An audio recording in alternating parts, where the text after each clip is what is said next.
Here we go. Go ahead, Mayhair. Jai Baba.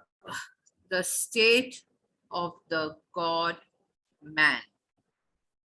Of all the objects of human knowledge, God is supreme, but merry theoretical study of God does not take an aspirant far towards knowledge of the purpose of human life, though it is better to study God than to be ignorant. But about his existence, he who seeks God intellectually is a better state than a skeptic or an agnostic, but better than to study him through the intellect is to feel for God, though the feeling for him is much less than experience. However, even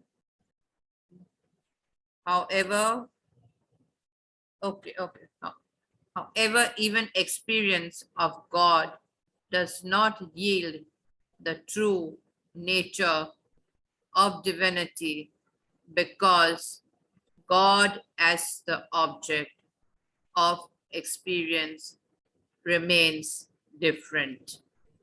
From an external to the aspirant, the true nature of God is known only when the aspirant attains unity with him by losing himself in his being.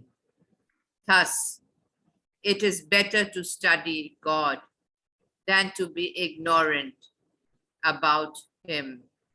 It is better to feel for God than to study him. It is better to experience God than to feel for him. And it is better to become God than to experience him.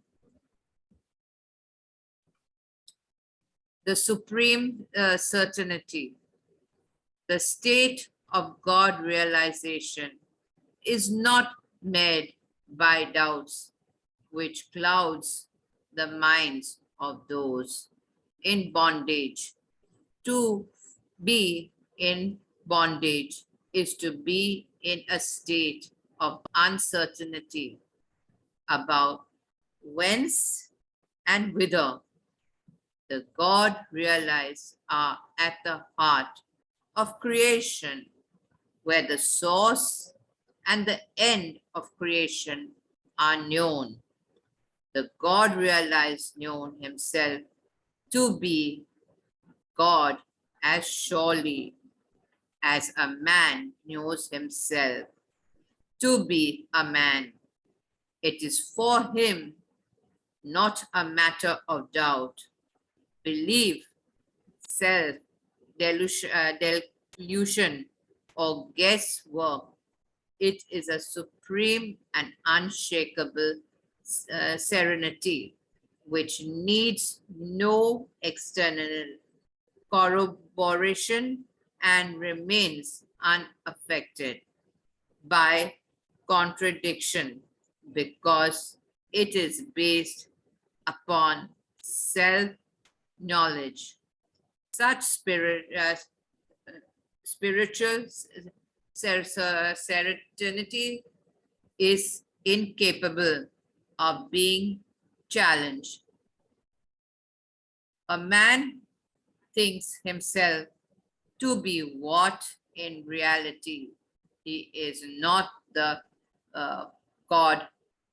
He's not the God realized, known what in reality he is.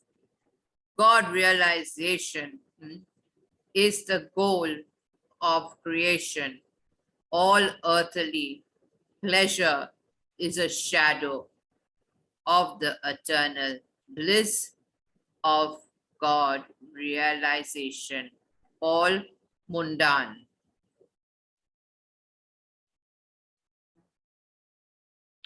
Knowledge is a reflection of absolutely truth of God.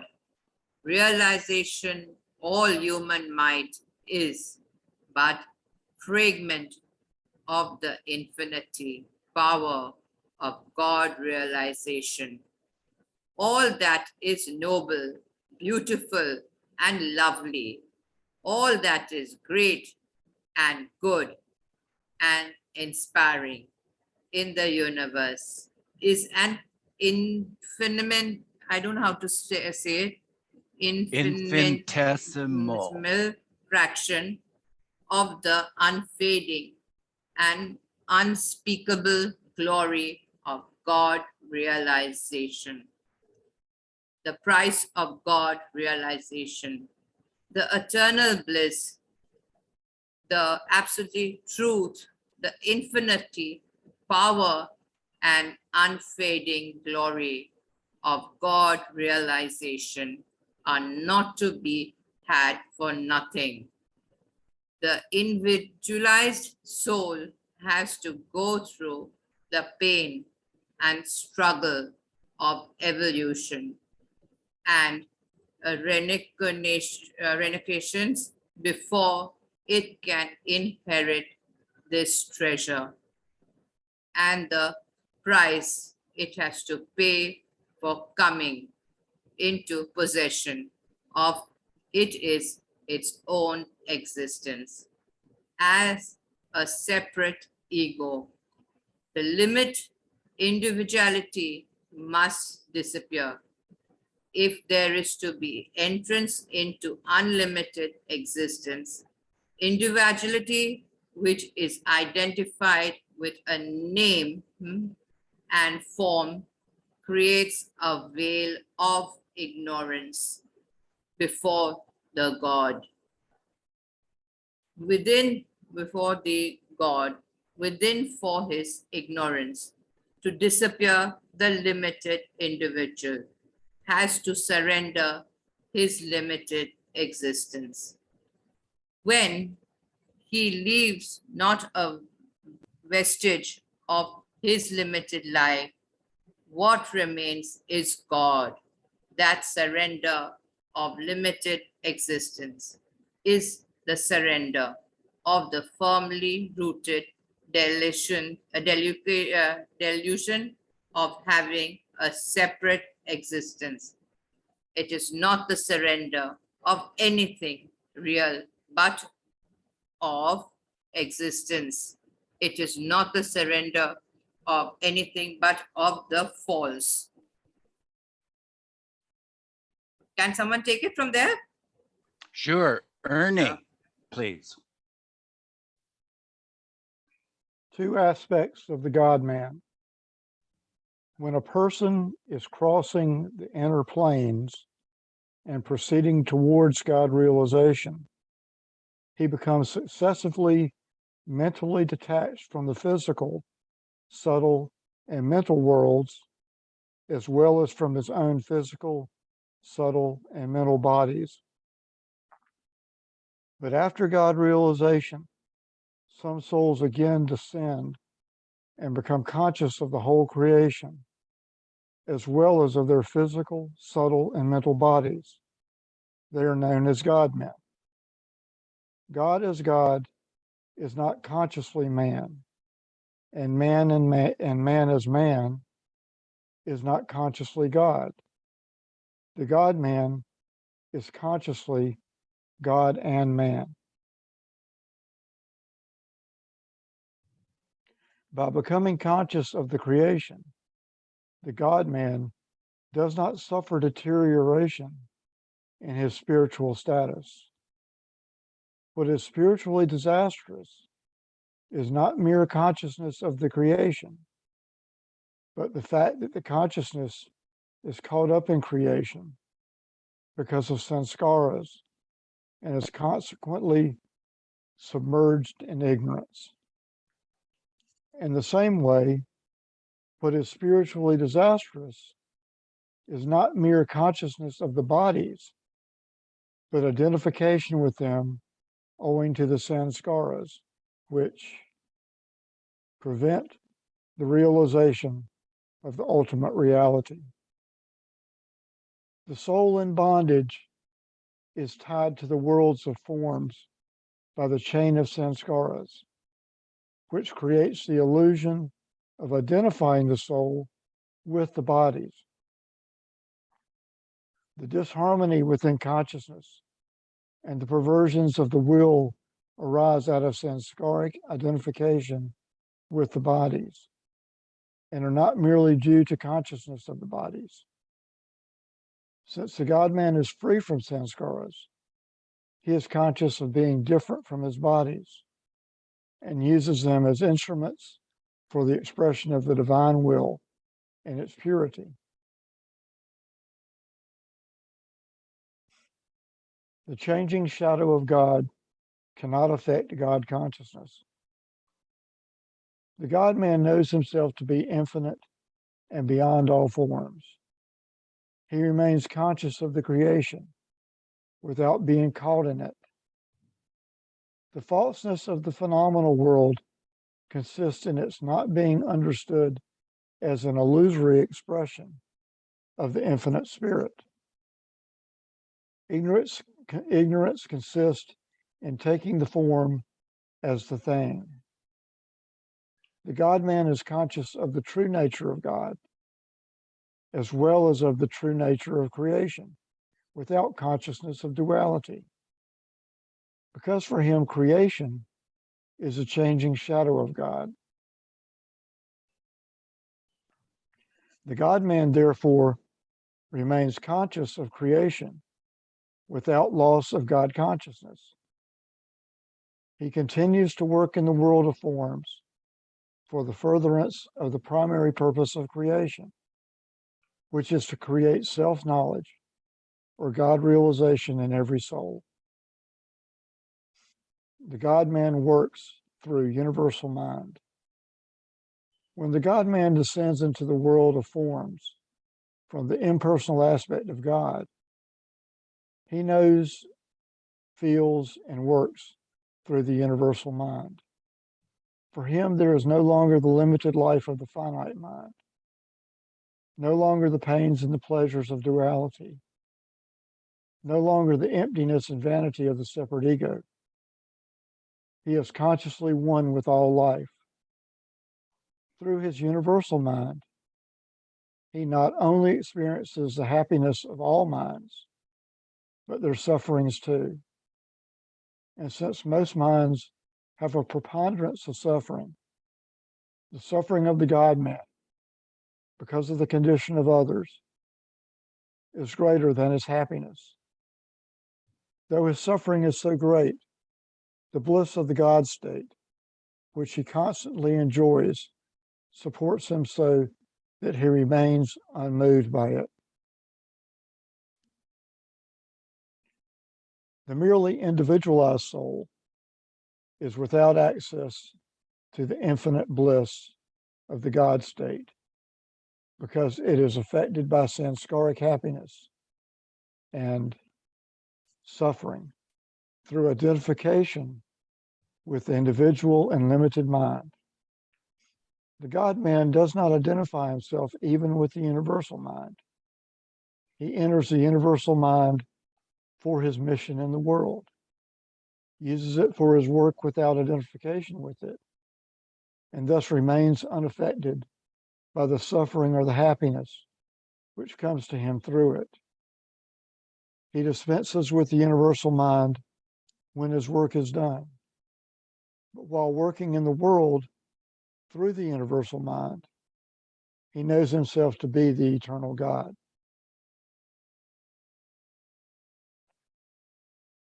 The God-man is not affected by suffering. Even when the God-man comes down into duality for his universal work, he is not separate from God. In his condition as man, he is on the level of men and eats, drinks, and suffers as they do. But as he retains his godhood, he experiences peace, bliss, and power. Though Christ suffered on the cross, he knew that everything in the world of duality was illusion, and in his suffering was sustained by union with God. As God, the God-man sees all souls as his own. He sees himself in everything, for the universal mind includes all minds. The God-man knows himself to be one with all other souls in bondage. Although he knows himself to be identical with God and thus eternally free, he also knows himself to be one with the souls in bondage and is thus vicariously bound. Though he experiences the eternal bliss of God realization, he also vicariously experiences suffering through the bondage of other souls. This is the meaning of Christ's crucifixion. The God-man is continuously being crucified as he is continuously taking birth. In the God-man, the purpose of creation has been realized, and he has nothing to gain of added bliss by remaining in the world. Yet he retains his bodies and uses them for emancipating souls from bondage and helping them to attain God consciousness. Even while working in the world of duality, the God-man is in no way limited by the duality of I and thou, which is swallowed up in all-embracing divine love. He has consciously descended from the state of seeing nothing but God from the state of seeing nothing but God to the state of seeing God in everything. His dealings in the world of duality not only do not bind him, they reflect the pristine glory of the sole reality which is God and contribute towards freeing others from their state of bondage.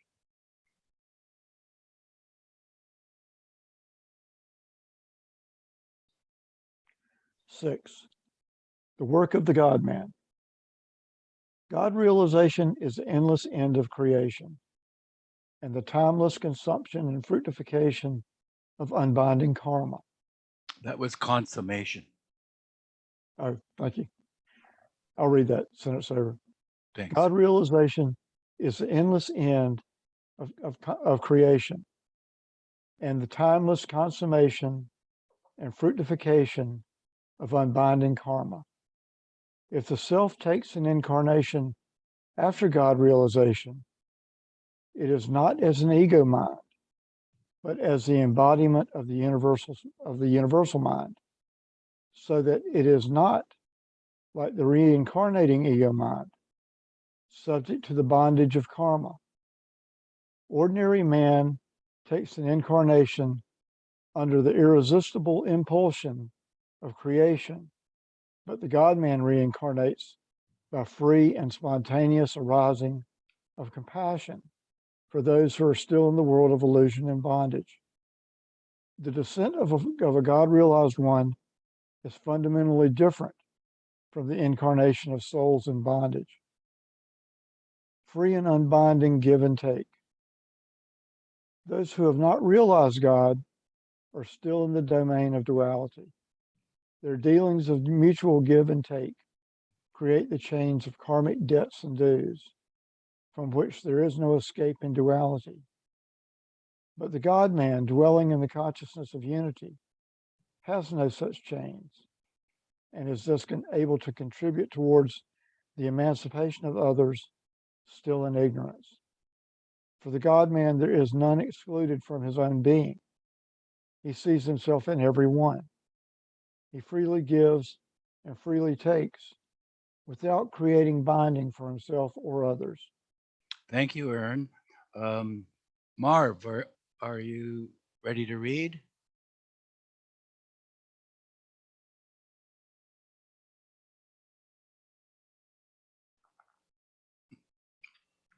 You got to unmute, Marv.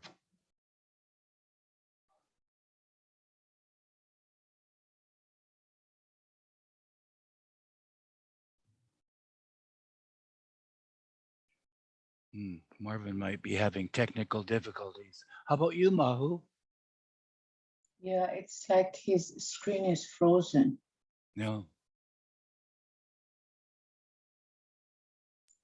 Okay, so any person, Correct. yeah.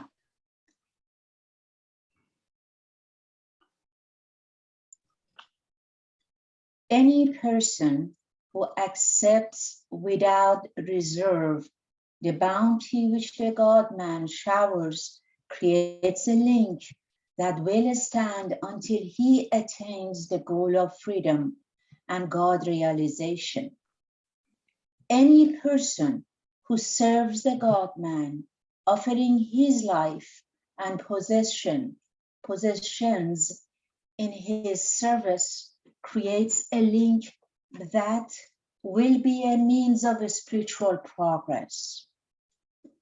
Indeed, even opposition to the work of the God-man is a beginning to the journey that leads Godward, maybe God work. While opposing the God-man, the soul is establishing contact with him. Thus, everyone who voluntarily or involuntarily comes within the orbit of the God-man's activities becomes subject to a spiritual impetus.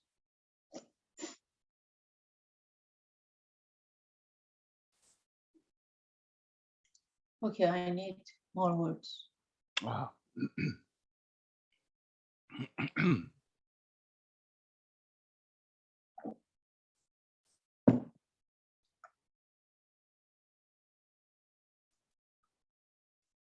The work of the God-man. The work of the God-man is fundamentally different from that of the priest. It is characteristic of the priests of established religions to attach importance to forms, rituals, and conformity with rules, and since they are not themselves free from selfishness, narrowness, or ignorance, they may exploit. Okay. And since they are not themselves free from selfishness, narrowness, or ignorance, they may exploit the weak and credulous by holding before them the fear of hell or hope of heaven. The God-man, having entered forever into the eternal life of love, purity, universality, and understanding, is concerned to bring about the unfoldment of the Spirit in all whom he helps. There are those who are themselves in ignorance, who, because they have read or listened to the words of a God-man, may, out of self-delusion or in deliberate selfishness, use the same language as he, and they may try to imitate the God-man in his way of life. But by the very nature of their spiritual limitations, they cannot imitate the God-man in understanding, bless, or power. If out of self-delusion or hypocrisy they pose as a God-man, their self-delusion or pretense becomes evident in their lives. There are those who believe themselves to be what they are not and think they know when they do not. When they are sincere, they are not to be blamed, though they may become a source of danger to others and should be recognized for what they are. The hypocrite knows that he does not know, and his pretense creates serious karmic binding for himself. though he is a source of danger to the weak and credulous. He cannot continue with his deceit. More words. God-man can play the role of the aspirant. That's a header. In his universal work, the God-man has infinite adaptability. He is not attached to any one method of helping others. He does not follow rules or precedents, but he is a law to himself. He can rise to any occasion and play any necessary role without being bound by it. A spiritual aspirant cannot act as one who has attained perfection, since the perfect one is inimitable, but the perfect one can, for the benefit of others, act as an aspirant. One who has passed the highest academic examination can write alphabets for teaching children, but children cannot do what he can do. For showing others the way to divinity, the God-man may play the role of a devotee of a God. More word. He may play the role of a bhakta, so that others may know the way. He is not bound to any particular role and can adjust his technique to the needs of those who seek his guidance. Whatever he does is for the good of others. For him, there is nothing more to obtain. Maya used to annihilate Maya. Not only is the God-man not bound to any technique of spiritual help, he is not bound to conventional standards. He is beyond good and evil, but though he may appear to be lawless, what he does is for the good of others. He uses different methods for different persons. He has no self-interest or personal motive and is always inspired by the compassion that seeks the well-being of others. He uses Maya to draw his disciples out of Maya and adopts very different workings for his spiritual task. Nor are his methods always the same with the same person.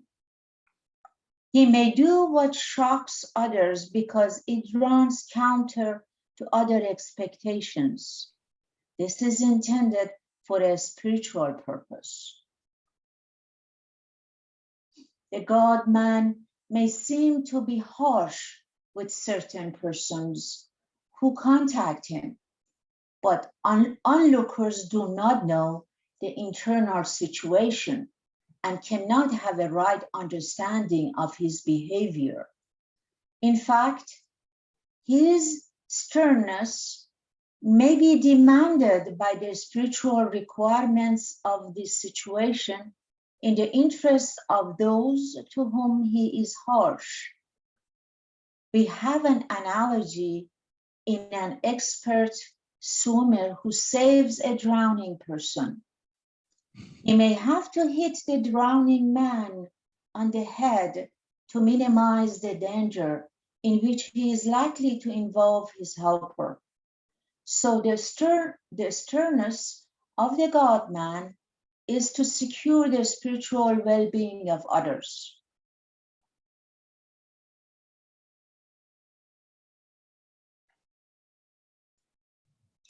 Shortening the stages of false consciousness. The soul in bondage is caught in the universe, and the universe is illusion. But since there is no end to illusion, he is likely to be held indefinitely within its mazes. The God-man can help to cut short the different stages of false consciousness by revealing the truth. Through illusion, the soul gathers experiences of the opposites. Where there is duality, there is a possibility of restoring balance through the opposites. For example, the experience of being a murderer is counterbalanced by the experience of being murdered. And the experience of being a king is counterbalanced by the experience of being a beggar. But the soul may wander from one opposite to the other without putting an end to his false consciousness, to its false consciousness. The God-man can help the soul, more word, can help the soul to perceive the truth, cutting short the working of illusion. The God-man helps the soul in bondage by sowing in him the seed of God realization. But every process of growth takes time. There is, however, a qualification of this statement to be made. Thanks, Mahu. Marvin, are you ready now? Yes, I've got, I had to get the Wi-Fi here. Now I'm good. Okay. The help of the God-man.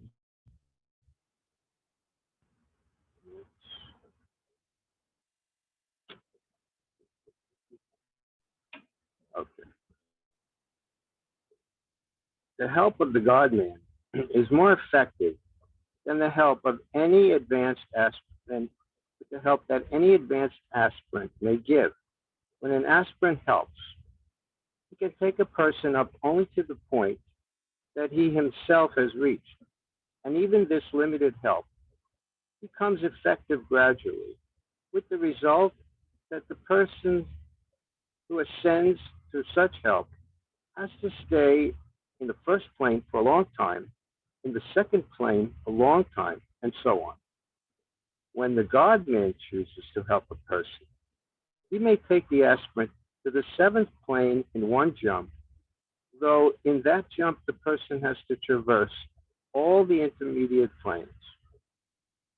By taking a person to the seventh plane, the God-man makes him equal to himself, and the person who thus attains the highest spiritual status becomes himself a God-man.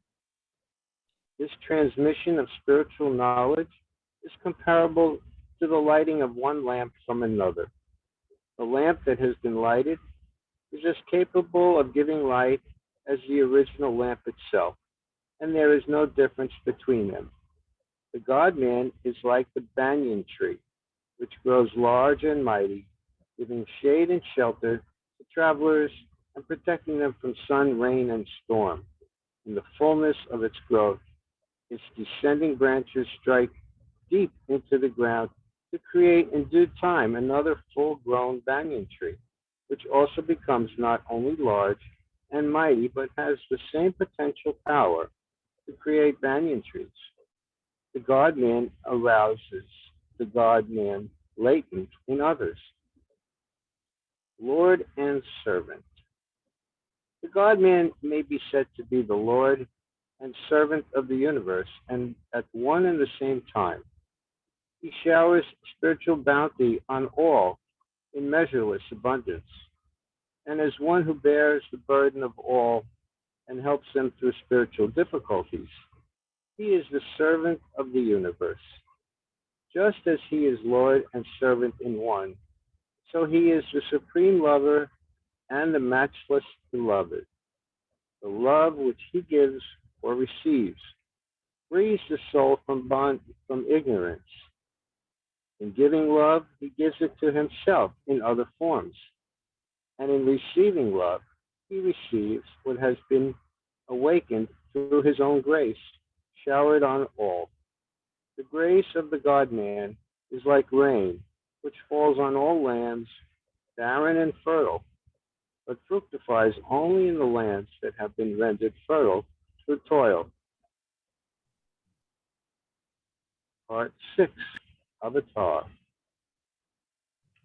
Consciously or unconsciously, every living creature seeks one thing. In the lower forms of life and in less advanced human beings, the quest is unconscious. It is conscious in advanced human beings. The object of the quest is called happiness, peace, freedom, truth, love, perfection, self-realization, God-realization, or union with God. Essentially, it is a search for all of these, for all our aspects of one thing. Everyone has moments of happiness, glimpses of truth, fleeting experiences of union with God. Everyone wants to make these moments or glimpses or experiences permanent so that he may have abiding reality in the midst of change. This search is based on a memory, dim or clear, as the individual's evolution may be low or high, of his unity with God. For every living thing is a manifestation of God, conditioned by lack of knowledge of its true nature. The entire process of evolution is from unconscious divinity to conscious divinity, a process in which God Himself, eternal and unchangeable, assumes an infinite variety of forms, enjoys an infinite variety of experiences, and transcends an infinite variety of self-imposed limitations. Evolution, from the standpoint of divinity, is a divine sport in which the unconditioned tests the infinitude of his absolute knowledge, power, and bliss in the midst of all conditions.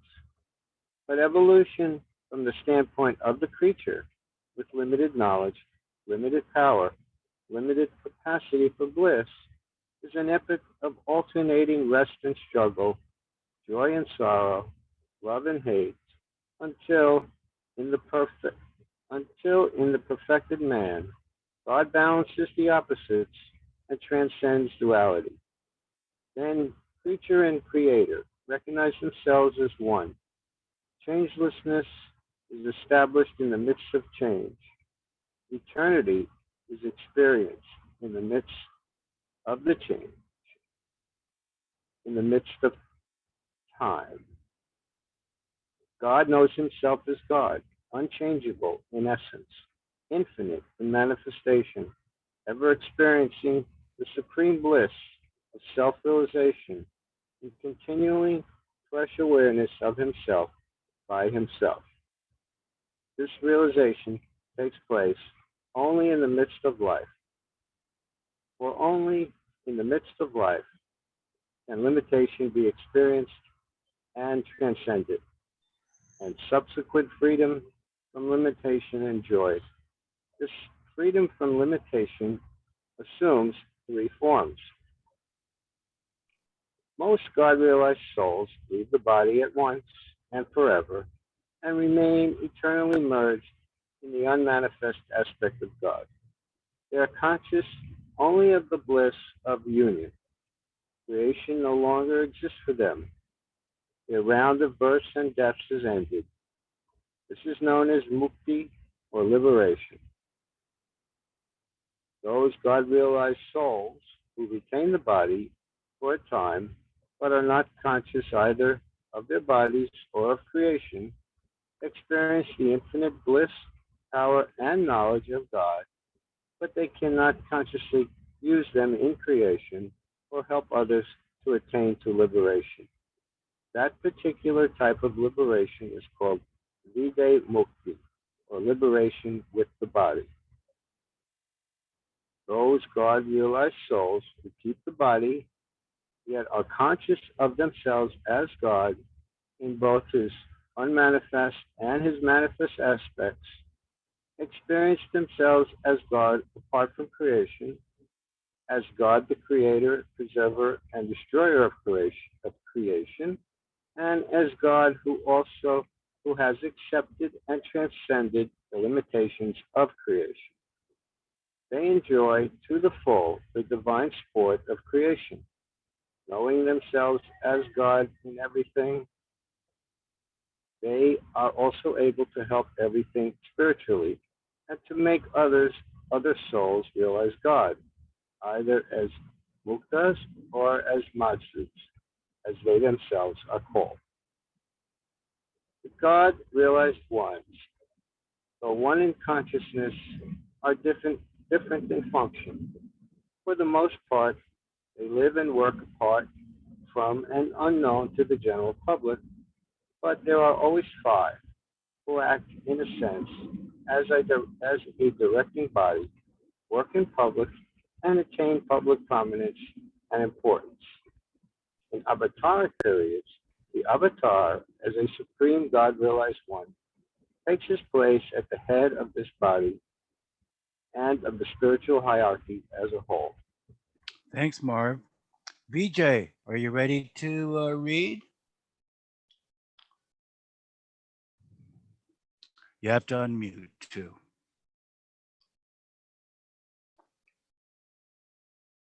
Gotta unmute, VJ.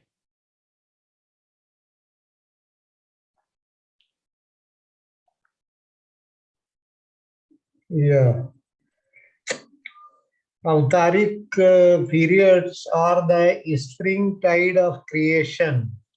They bring a new release of power, a new awakening of consciousness, a new experience of life, not merely for a few, but for all, qualities of energy and awareness, which had been used and enjoyed by only a few advanced souls, are then made available for all humanity. Life as a whole is lifted to a higher level of consciousness and geared to a new rate of energy. The transition from sensation to reason was one such step. The transition from reason to intuition will be another. In intuition, the opposites are resolved. This influx of the creative impulse through the medium of a uh, divine personality is an incarnation of God in a special uh, sense and called avatar. This avatar was the first individual soul to emerge from the evolutionary process and is the only avatar who has ever manifested or will ever manifest. Through him, God first completed the journey from unconscious divinity to conscious divinity. In him, he first unconsciously became man in order consciously to become God. Through him, periodically, God consciously becomes man for the liberation of mankind. The avatar appears in different forms under different names at different times in different parts of the world. As his appearance always coincides with the spiritual birth of man, so the period immediately preceding his manifestation is one in which humanity suffers from the pangs of the approaching birth. When man seems more than ever enslaved by desire, more than ever driven by greed, held by fear, swept by anger, when more than ever the strong dominate the weak, the rich oppress the poor, and large masses of people are exploited for the benefits of the few in power. When individual man finds no peace or rest and seeks to forget himself in excitement, uh, when immorality increases, crime flourishes, religion is ridiculed, when corruption is spread throughout the social order, class and national hatred are aroused and fostered, when wars break out and humanity grows desperate, when there seems to be no possibility of stemming the tide of destruction at this moment, the avatar appears, being the manifestation of God in human form. He is a gauge against which man measures what he is and what he may become. He corrects the standards of human values by interpreting them in terms of divine human life. The avatar is interested in everything, but not concerned about anything. The slightest mishap amounts his sympathy. The greatest tragedy does not upset him. He is beyond the alteration of pain and pleasure, desires, and satisfaction, rest and struggle, life and death for to him, death for to him. They are equal illusions from which he has come to free those who are bound. He uses every circumstance as a means to lead others towards the realization of the truth.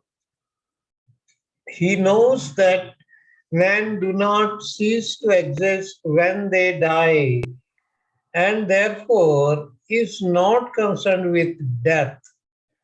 He knows that destruction must precede construction, that out of suffering is born peace and bliss, that out of struggle comes liberation from the bonds of action.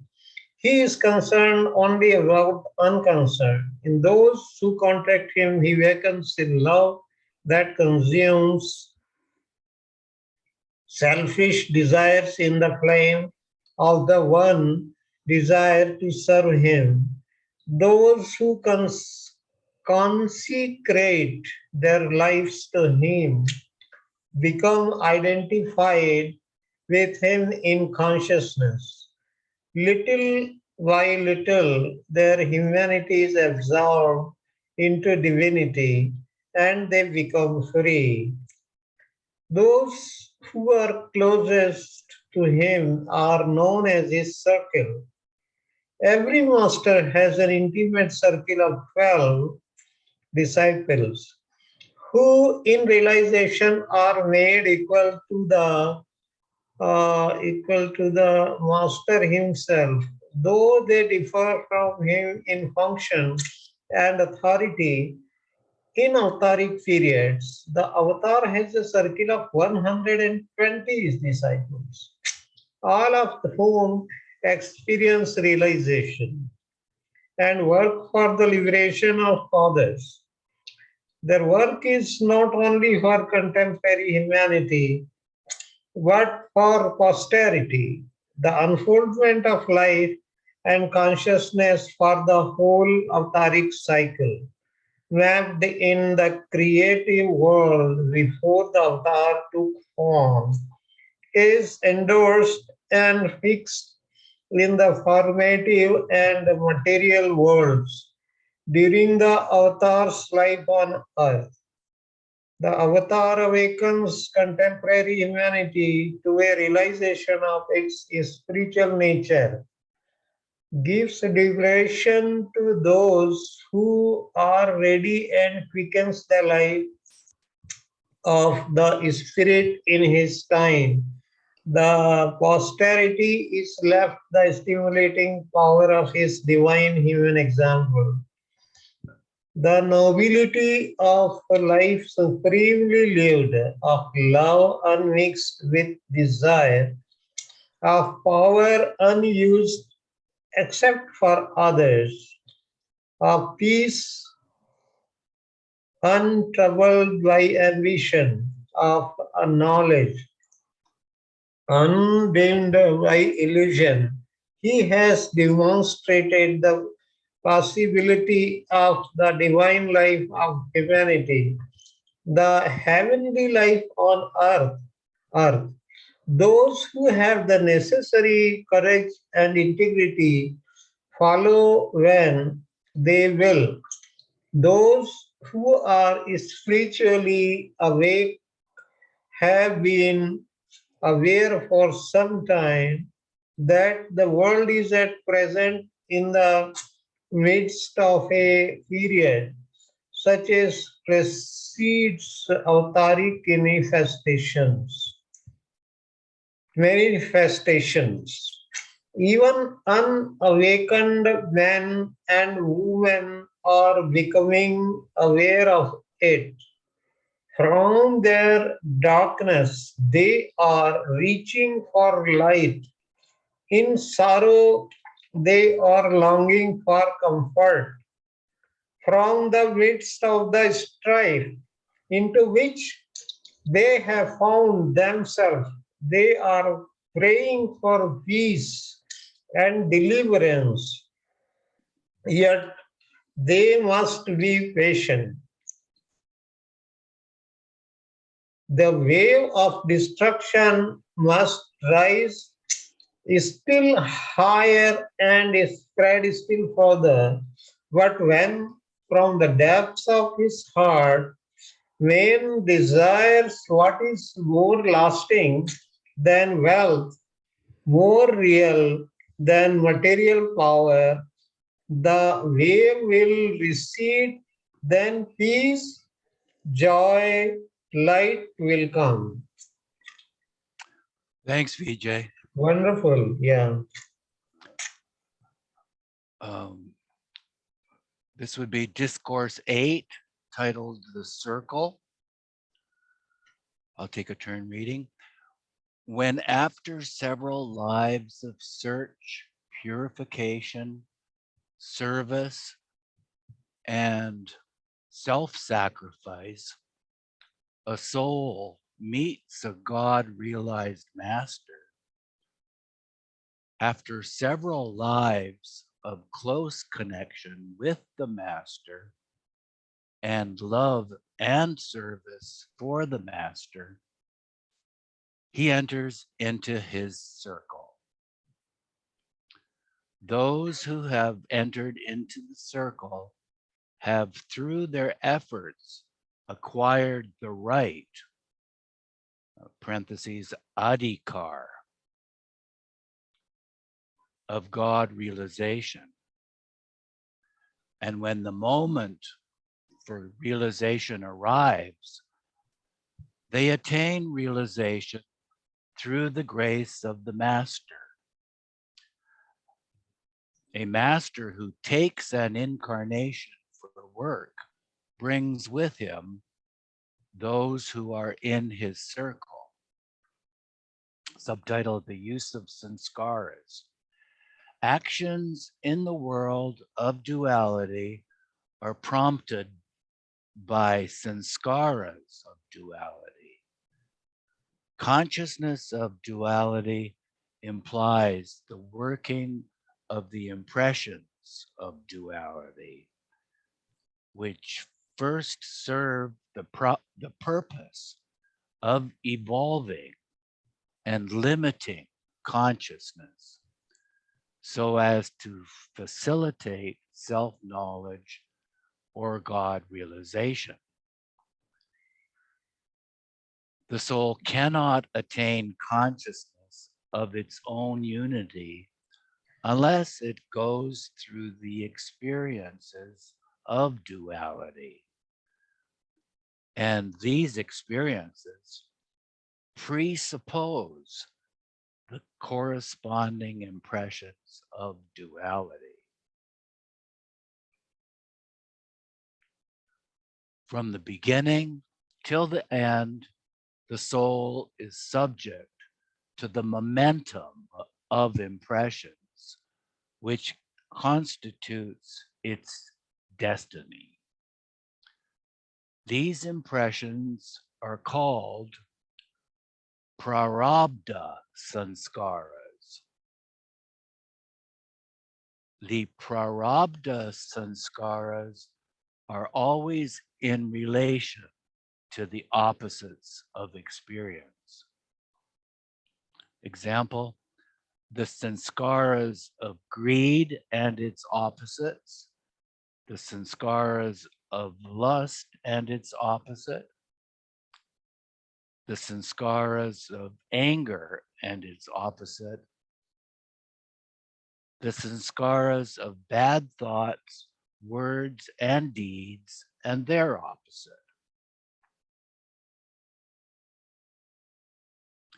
From the stage of the embryo till the stage of realization of God, the soul is bound by its impressions of duality.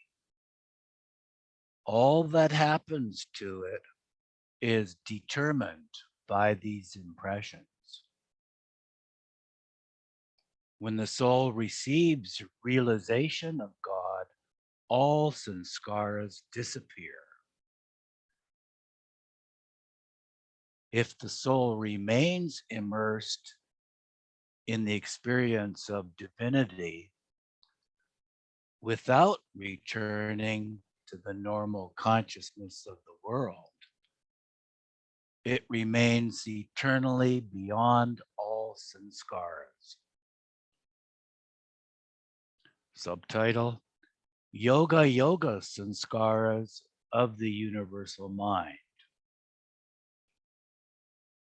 When the God-realized one returns to normal consciousness, he has a universal mind. And in the universal mind, he gets superfluous and unbinding sanskaras known as Yoga Yoga Sanskaras. In the beyond state, the master is free from sanskaras. And even when he is conscious of creation and is working in creation, he remains unbound by the Yoga Yoga Sanskaras, which sit loosely upon his universal mind. The Yoga Yoga Sanskaras serve as channels of his universal work. They do not form a restricting chain to his consciousness.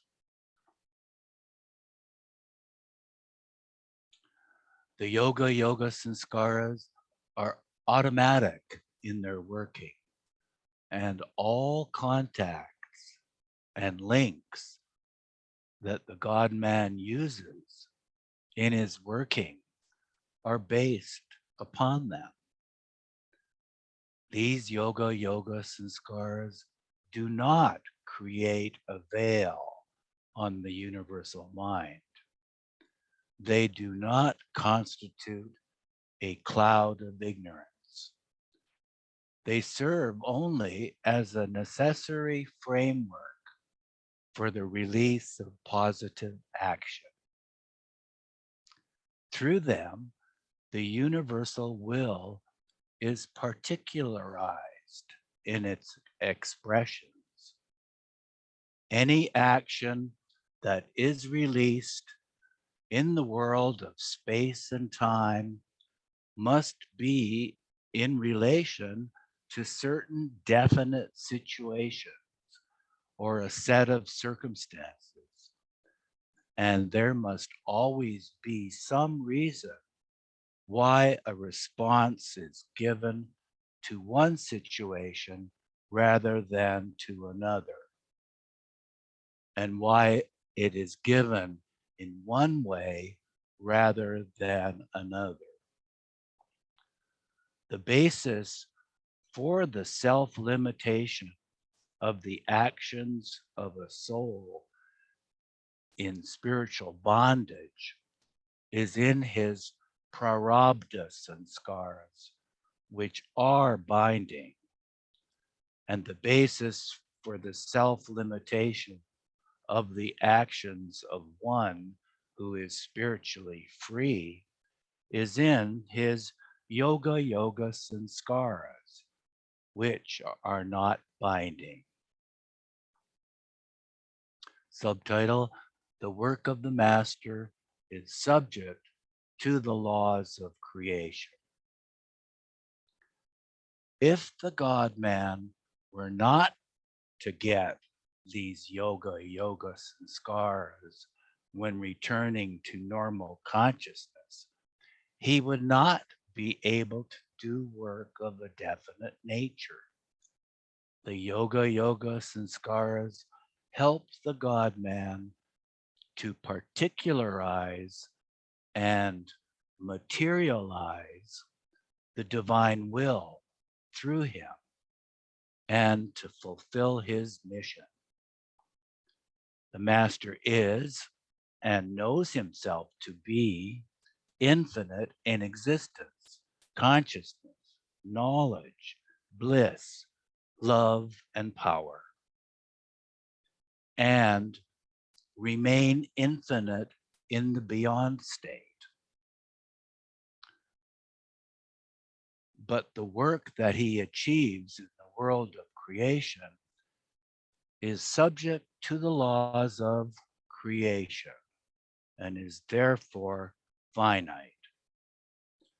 Since his work is in relation to the unveiling of the hidden infinity and divinity, and since the realization of this infinity and divinity is the only purpose of creation, his work is infinitely important.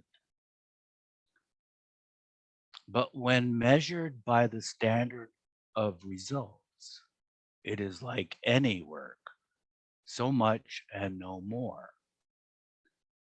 But even when the work of the God-man is measured by results, the greatest of souls in spiritual bondage cannot, even in terms of the results, approach the achievements of the God-man.